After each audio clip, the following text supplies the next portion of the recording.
Hello, my favorite bookish people. Today, as I'm sure you saw from the thumbnail, we are going to be talking about 16 series that are on my radar for 2026. At the beginning of 2025, I genuinely thought that I was going to be reading more series than I did. I really didn't get to a lot of series, and I really want to start diving into them. There's so many good ones out there, and I'm getting FOMO a little bit. 2026, I think, is just going to be the year of series for me. I did actually break this up into sections. Crazy, I know. Look at me getting organized. So I have just fantasy and romance because I can't really think of any other series outside of those two genres. So why don't we just jump right into romance first? So I have 5 romance series that I would love to get to next year. The first one being the Skyland series, which starts with Before I Let Go. I believe this is a trilogy. I don't think any more books are going to be coming out in this series. Like most romance series, this is an interconnected type of series. So it's like, it doesn't really matter which one you start with. It just all has like the same characters, but the plots are different. I think the thing that draws me to this series is, first of all, the huge amount of praise that it gets from everyone, but also the fact that I've heard that the characters are older. Like the characters are in their 30s and 40s, which I really, really enjoy. Obviously, I love a good book about young love, but there's just something about being able to relate to the characters as far as age goes. I've heard these are just very like realistic and that they're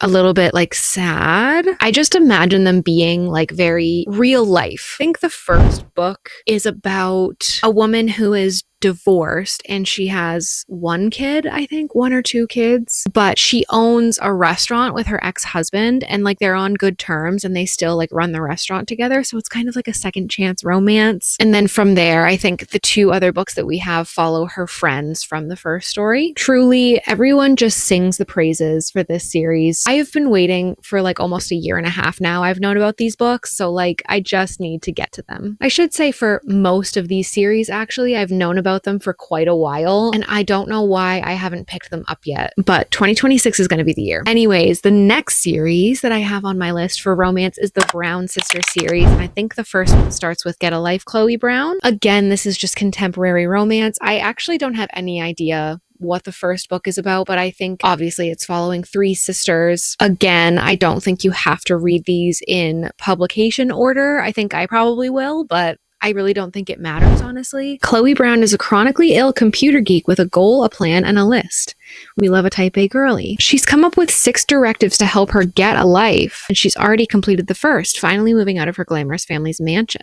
Ooh. One of her goals is to do something bad, but it's not easy being bad, even when you've written step-by-step guidelines on how to do it correctly. What Chloe needs is a teacher. Red Morgan is a handyman with tattoos, a motorcycle, and more sex appeal than 10,000 Hollywood heartthrobs.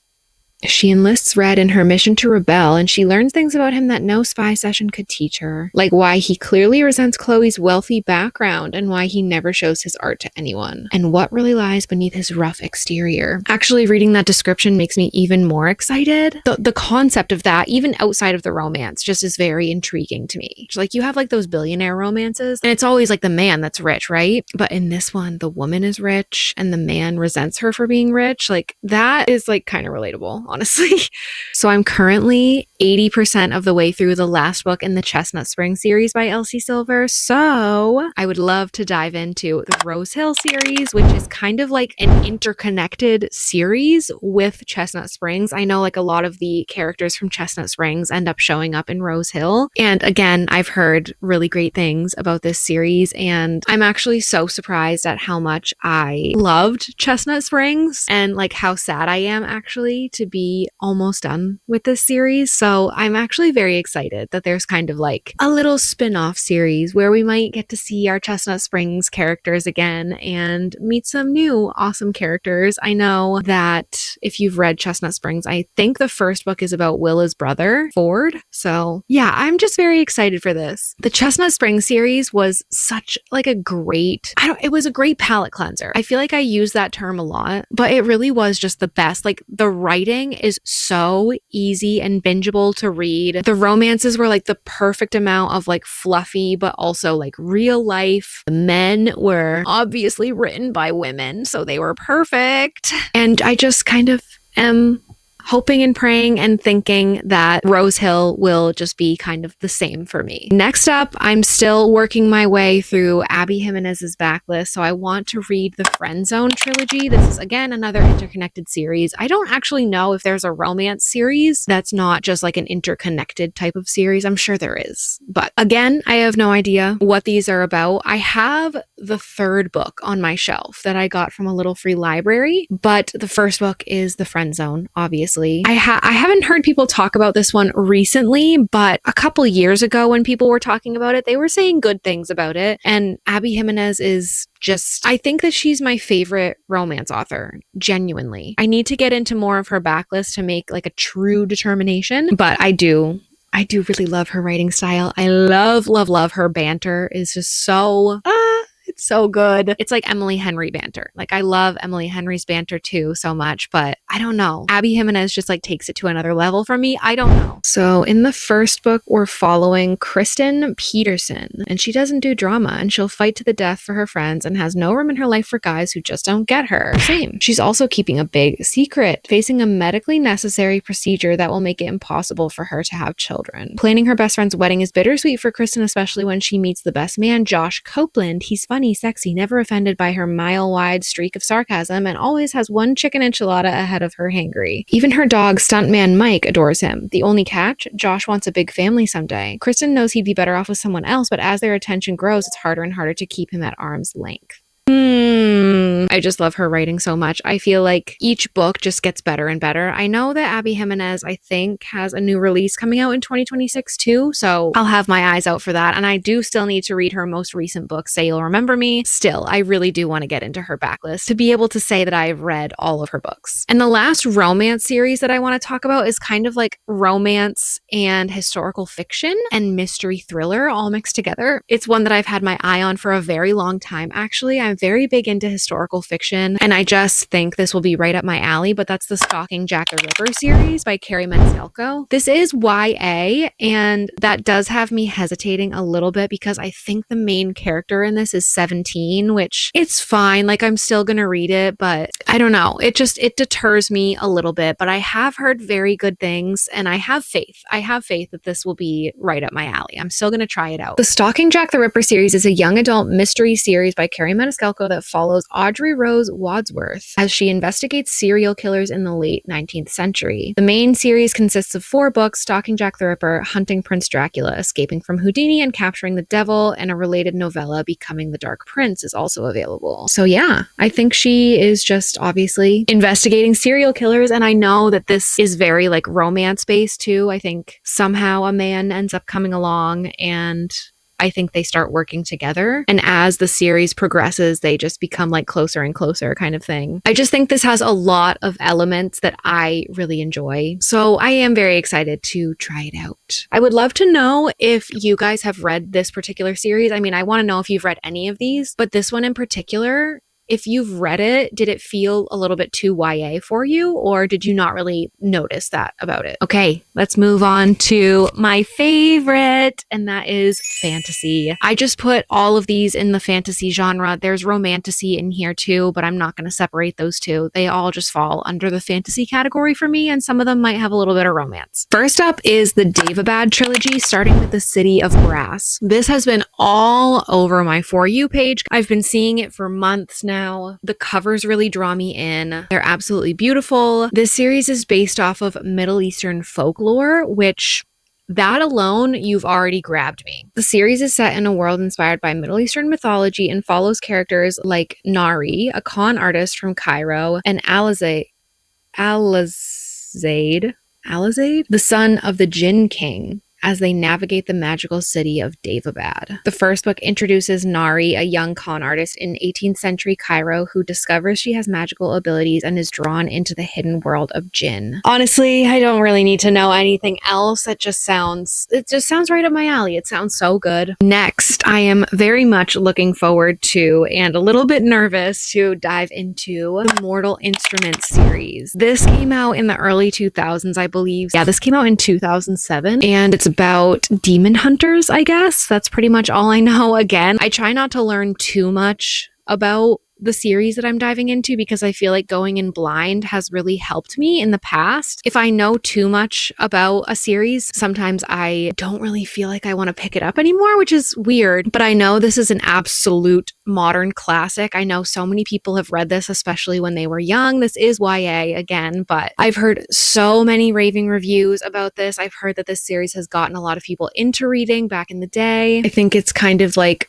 urban fantasy, so we're like in the same kind of world that we currently live in, but there's just like this like other side to the world with like demon hunters, I guess. I don't even know how many books are in this because we have the Mortal Instruments series and then you also have the Infernal Devices series. The Infernal Devices is 3 books long, and I think, at least Cassandra Clare suggests, I think that you read like the first 3 Mortal Instruments books and then you jump into the Infernal Devices series and then you jump back into Mortal Instruments. I'm gonna have to look up the reading order for sure, but I definitely will be reading the Infernal Devices along with this. For me, I'm kind of thinking of it as just like one big giant series. I'm pretty sure altogether there's something like 8 books in both series, so definitely intimidated, not because of the writing or the author or anything, but just because of the sheer size of the series. But I read Throne of Glass in 2025 and it went perfectly well, so no need to be intimidated by long series. Next up, this month actually, probably not the next book I read, but the book after, I'm going to be picking up Crescent City. My camera died and I cannot remember what I was talking about, but I have heard a lot of people saying since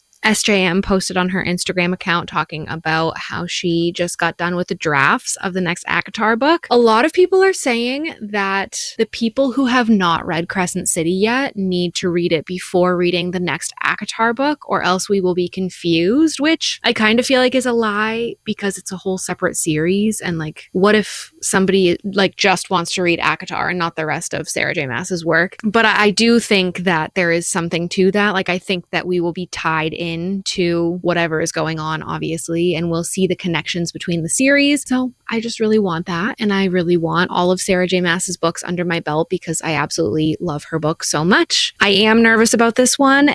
Every single one of these is thick, first of all. Second of all, it's urban fantasy, which I haven't really dove into too much yet. So I'm interested to see kind of how I feel about that subgenre. And I've also heard that this one is like the most complex as far as like magic system, or I might just be making that up. I don't know. I'm just intimidated by it, but I'm still very excited to dive in. I really want to read it right now, but I'm trying to read it with my bestie, and she is a Quicksilver girly, and Brimstone just came out, so she has to read that first, and I totally understand. But I'm chomping at the bit. Next up, one that is very high up on the list of wanting to read is an Ember in the Ashes series. Another YA series, but I've heard, again, nothing but good things about this. To me, the fact that this is YA actually doesn't affect it because of all of the raving reviews I've heard. I just feel like it's going to be amazing. And so many people have said like it's YA, but it doesn't feel YA. So I, again, don't really know anything about this. Set in a world inspired by ancient Rome? Are you kidding? I did not know that. Wow, okay. The books follow the intertwined destinies of Leia, a girl who spies for rebels, and Eli, a soldier who wants to escape the tyrannical martial empire. The series includes blah, blah, blah, all of the books. Interesting. Okay, that sounds really good. And like the newer covers that just came out, I don't know if they just came out. I feel like they came out recently, are so pretty. I love them. They're simple, but just so pretty. So pretty. So I can't wait to get my grubby little fingers all over it. Next up, we have the What the River Knows series. I don't know if this is called something else. I found this amazing special edition at Goodwill for $3, which is crazy because my Goodwill is extremely expensive. If you've seen any of my like book thrifting short form videos, you know that my Goodwill is so expensive. It's ridiculous. So the fact that I found this hardcover special edition for $3 was absolutely wild to me. Look at these gorgeous end papers. You're kidding. And of course, both of these characters are freaking beautiful because we would have it no other way. All I know is this takes place in Egypt. Do I know the time frame? No. Inez Olivero belongs to the glittering upper society of 19th century Buenos Aires. And like the rest of the world, the town is steeped in old world magic that's been largely left behind or forgotten. Inez has everything a girl might want except for the one thing she yearns for the most, her globe-trotting parents who frequently leave her behind. When she receives word of their tragic deaths, she inherits their massive fortune and a mysterious guardian, an archaeologist in partnership with his Egyptian brother-in-law. Yearning for answers, she sails to Cairo, bringing her sketch pads and a golden ring her father sent her for safekeeping before he died, but upon her arrival, the old world magic tethered to the ring pulls her down a path where she discovers there's more to her parents' disappearance than what her guardian led her to believe. With her guardian's infuriatingly handsome assistant thwarting her at every turn, Inez must rely on ancient magic to uncover the truth about her parents' disappearance. Amazing, amazing. Sounds so good. And another book set in Cairo. Interesting. Love that for me. Can't wait. This is, I don't know if I already said this, but this is another YA one. I don't know. I guess the YA books just intrigue me for some reason. Next up, I will be getting to the Shepard King duology, starting with One Dark Window. It feels like everyone and their mother has read this, and why haven't I yet? I don't know. Truly, I don't know. What is wrong with me? Unfortunately, I do think this is one of the ones that like I know a little bit too much about and it deters me from reading it, and that might be why it's taken me so long. I don't know. Not that I know like the plot line or anything, but I do know that we're following Elspeth, and I know that she has like a monster inside of her and it's like a sickness and she has to kind of like hide it or else she'll be like executed or something. And the magic system involves kind of like a tarot card-esque kind of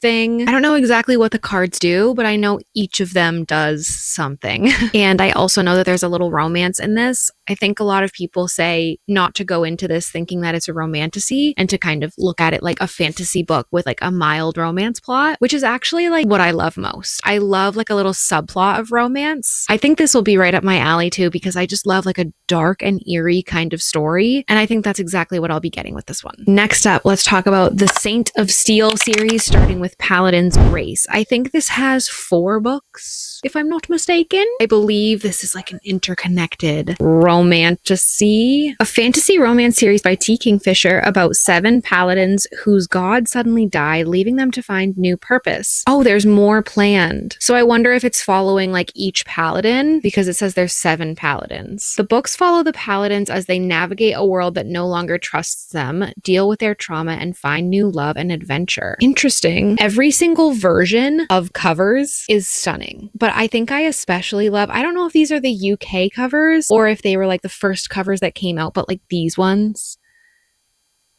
like the cartoon ones, they're just, something about them is giving like Disney in a not bad way, like in a good way. It makes me think of like Belle, like in Belle's Village, like a prince and a, you know what I mean? You know what I mean? I don't know. Anyway, they just, I don't know, pulled me in, and I really want to get into more of T. Kingfisher's work. I just recently read A Sorceress Comes to Call, which I enjoyed for the most part, but I do want to dive into more of her work and just see what it's about. Next, I would love to read the Prison Healer trilogy. Again, this is YA. Is most of this YA? You guys, I think most of this, at least fantasy ones that I have on this list, are YA. So sorry if that irks you. But anyway, I know this is about a healer, and I think something to do with like her family. Her family is like involved with the royalty somehow, and like the princess or the queen or somebody gets like in trouble. Our main character has to like take her place in like some sort of competition or something, I believe. I think that's what this is all about. Something along those lines. Again, it's a trilogy. I think most people that I've seen that have read this have said that it's good. It's one that's been on my radar for quite some time now. So just another one I'm looking forward to. Next, I'm extremely intimidated, but extremely excited to jump into the Hierarchy series, starting with The Will of the Many. This is huge. Like, look at that. That's insane. 620 pages. Is it ever that serious? We'll find out, I guess. So many people love this one. I think this will probably be like my first dip into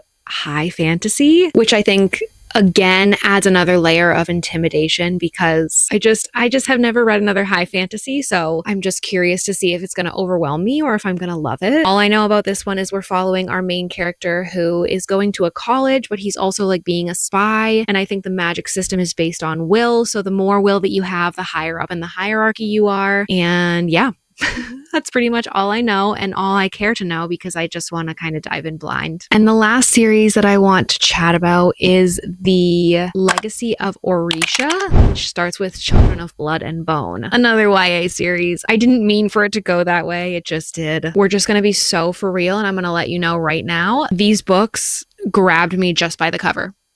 Once again, I have no idea what these are about, but look at that stunning, stunning cover. Why would I not want to read this? They killed my mother. They took our magic. They tried to bury us. Now we rise. Okay. Yes, Queen. Zayli remembers when the soul of Orisha hummed with magic. Burners ignited flames. Tiders beckoned waves, and Zeli's Reaper mother summoned forth souls. But everything changed once magic disappeared. Under the orders of a ruthless king, the Magi were targeted and killed, leaving Zeli without a mother and her people without hope. Now Zeli has one chance to bring back magic and strike against the monarchy. With the help of a rogue princess, Zeli must outwit and outrun the crown prince, who is hellbent on eradicating magic for good. Danger lurks in Orisha, where snow leopards prowl and vengeful spirits wait in the waters. Yet the greatest threat may be Zeli herself as she struggles to control her powers and her growing feelings for an enemy. And look at this stunning map.